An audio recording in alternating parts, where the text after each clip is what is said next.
Welcome back students, this is today's wits and I am your Tanvi ma'am. तो आज हम लोग पढ़ेंगे Spectator Club, the Spectator Club का लास्ट पार्ट 6, पार्ट 1 to 5 की वीडियो एंड साथ ही साथ मैंने पढ़ाया था अबाउट द स्पेक्टेटर एंड टाटलर, उसकी भी वीडियो यानी टोटल 6 वीडियोस की लिंक आपको डिस्क्रिप्शन बॉक्स में मिल जाएंगी। अगर आपने नहीं पढ़ा है तो आप जाकर के वहां से पढ़ सकते हैं। ठीक है, आज हम लोग लास्ट पार्ट पढ़ेंगे which is part 6।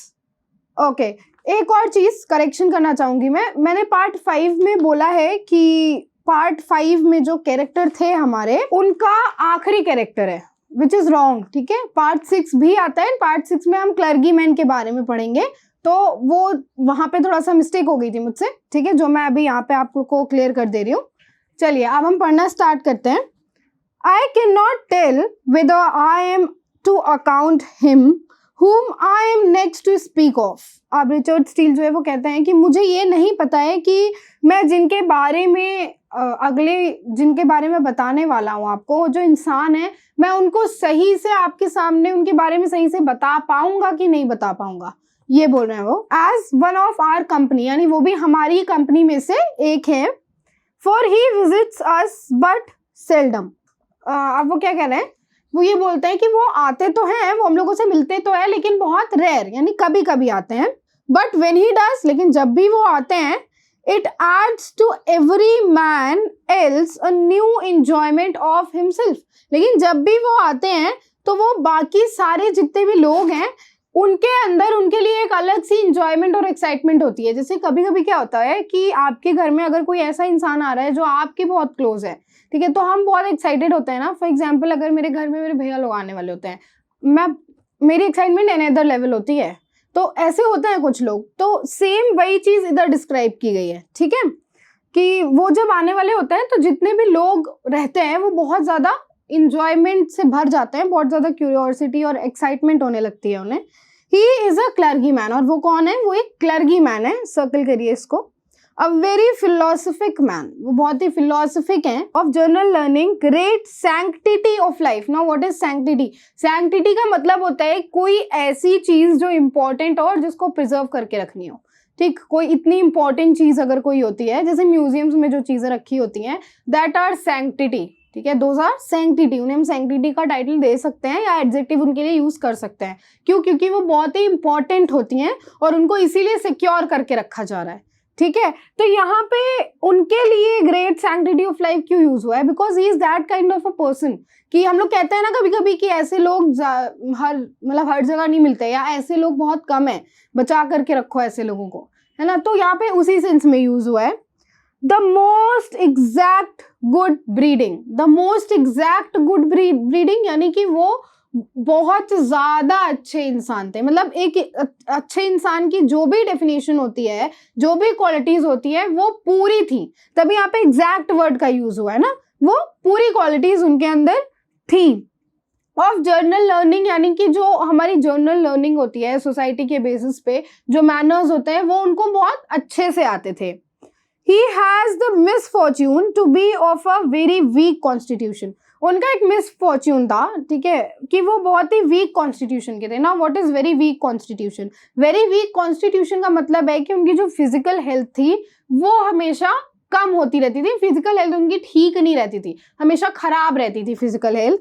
And consequently can not except of such case and business as performance in his function would oblige him to। यानी कि परफॉर्मेंस का मतलब होता है प्रमोशन। वो क्या थे? वो क्लर्गी मैन थे। तो जब किसी का प्रमोशन होता है तो उसके साथ साथ उसको इंसेंटिव्स मिलते हैं, राइट। तो यहाँ पे जो केयर्स इन बिजनेस है, उसका मतलब केयर्स इन बिजनेस का फ्रेज का मतलब होता है कि वो चीज करना जो होनी चाहिए। जैसे अगर कोई कमिश्नर की पोस्ट पे जा रहा है तो उसको वो सारी चीजें मिलनी चाहिए जो उस पोस्ट के इंसेंटिव में मेंशन होती हैं, राइट। बट इनके साथ ऐसा नहीं होता था, and that is the reason कि इनकी जो हेल्थ थी वो कहीं ना कहीं हमेशा खराब ही रहती थी। He is therefore among divines what a chamber counsellor is among lawyers.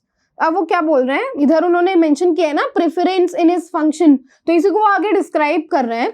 देखो कोलन भी लगा हुआ है, सेमी कोलन भी लगा हुआ है, इसका यही मतलब होता है कि जो हम पहले सेंटेंस लिखा हुआ है उसको आगे हम और डिस्क्राइब कर रहे हैं, क्लॉज ऐड कर रहे हैं उसके आगे, ठीक है। He is therefore among divines what a chamber counsellor is among lawyers. और वो जो डिवाइन लोग थे, यानी चर्च के जो हायर पोजीशन वाले लोग थे, उनके लिए जो हमारे क्लर्गी मैन थे जिनके बारे में पढ़ रहे हैं वो वैसे ही थे जैसे लॉयर्स के लिए चैम्बर काउंसलर्स होते हैं ना। What is chamber counsellors? Actually chamber counsellors जो होते हैं वो प्राइवेट एडवाइस देते हैं, ठीक है। मतलब वो एडवाइस देते हैं लॉयर्स को, बट वो प्राइवेटली देते हैं, वो कोर्ट के सामने नहीं प्रेजेंट होते, वो आपकी पेशी में नहीं जाते हैं, वो आपके साथ नहीं जाते हैं, वो आपके पर्सनल होते हैं एंड प्राइवेट होते हैं जो भी लॉयर्स हैं, ठीक है। तो ऐसे ही कुछ कोई पोजीशन उनकी भी थी प्रमोट होने के बाद। The probity of his mind, probity a man of strong moral values, ठीक है। तो जो इंसान जिसकी जो मॉरल वैल्यूज हैं, जो मॉरल प्रिंसिपल हैं वो बहुत स्ट्रॉन्ग होते हैं, उन्हें प्रॉबिटी का टाइटल दे सकते हैं। तो क्या बोल रहा है? प्रॉबिटी ऑफ हिज माइंड, यानी उनके दिमाग का जो एक मॉरल पावर थी ना, मतलब उनके दिमाग की जो डिसीजन मेकिंग पावर थी जो बहुत स्ट्रॉन्ग था। If he said something he said it, ठीक है। उनको फिर उसके लिए मनाने के लिए बहुत प्रेशर करना पड़ता था, बहुत एफर्ट्स करने पड़ते थे, नॉट प्रेशर बेसिकली। सो यहाँ पे प्रॉबिटी ऑफ माइंड, माइंड के लिए प्रॉबिटी वर्ड इसी चीज के लिए यूज हुआ है, इसीलिए यूज हुआ है। And the integrity of his life, और पर्सनैलिटी वाइज जो उनकी ऑनेस्टी थी, ठीक है, और जो उनके मॉरल्स थे उसके लिए आया है इंटीग्रिटी ऑफ लाइफ का। यहाँ पे ये मतलब है कि उनकी जिंदगी के जो भी सिद्धांत थे, उनके जो मॉरल्स थे, क्रिएट हिम फॉलोअर्स। वो इन दो एस्पेक्ट्स जो उनकी लाइफ के थे, जो कैरेक्टरिस्टिक्स थी उनकी लाइफ की, इन्होंने इनके लिए बहुत सारे फॉलोअर्स बढ़ाए थे, यानी बहुत सारे लोग ऐसे थे जो इनको बहुत पसंद करते थे। एज बीइंग इलोक्वेंट और लाउड एडवांसेस अदर्स, ठीक है। और ये जो था कि बहुत ही बहुत ही लाउड थे।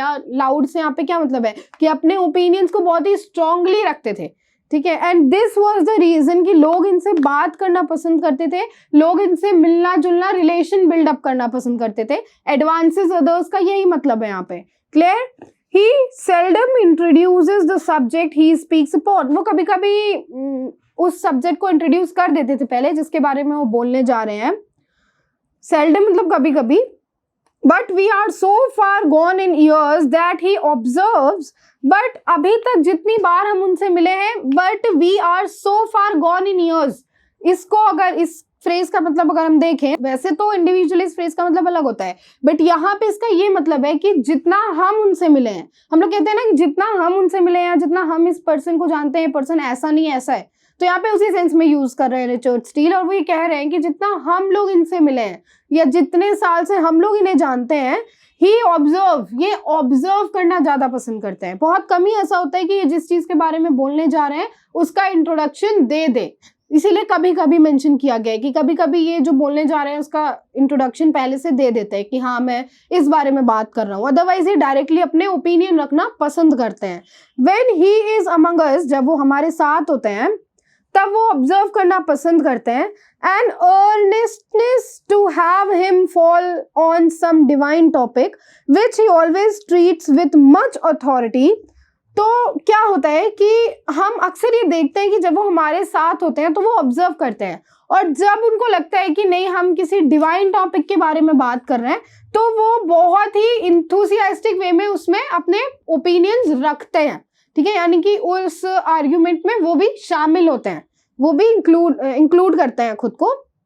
विच he always treats with much authority, और उसको वो बहुत ही अथॉरिटी के साथ डील करते हैं। रीजन बीइंग वो खुद ही क्लर्गी मैन है ना, तो जितनी नॉलेज उनके पास है उतनी, या नॉलेज और एक्सपीरियंस दोनों ही चीज, ठीक है। नॉलेज हो सकता है कि सामने वाले के पास उनसे ज्यादा नॉलेज हो, it is possible, but experience नहीं हो सकता किसी और के पास उतना जितना उनके पास होगा, क्योंकि वो वैसे माहौल में ही रहते हैं ना।